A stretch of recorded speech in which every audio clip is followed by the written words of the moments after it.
So the next couple of questions are talking about the domain of different functions. So let's kind of review something about fractions. A denominator of a fraction cannot be equal to 0. The inside of a square root cannot be negative.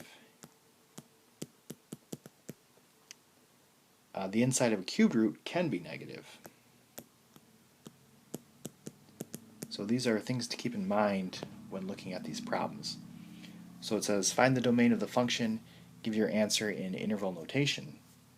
So square root of x, you can take the square root of 0, that's really your starting off point, but it can't be negative. So 0 to infinity. 0 works and any positive number works. With number 11, again 0 is kind of the starting off point. So what would make this radical 0? That would be 3.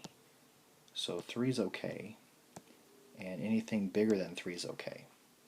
But if you were to plug 2 into here, you would get a negative number, and you can't have the square root of a negative number. Looking at 13, it's the cubed root of x. Now there's really no limitations to the cubed root, so this is really just negative infinity to infinity. Putting a minus 2 there, that doesn't change anything. This is still negative infinity to infinity. There's no restrictions on this.